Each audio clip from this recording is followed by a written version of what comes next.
ஜிலேபி தான் கிடையாது.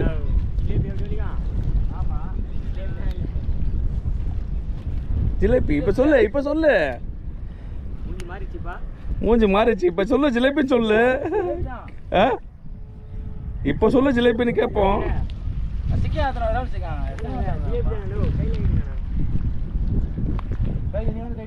கட்லா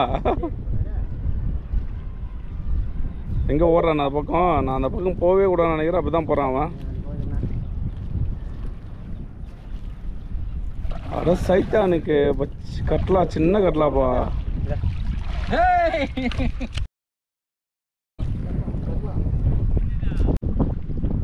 மூஞ்சி கோச போனா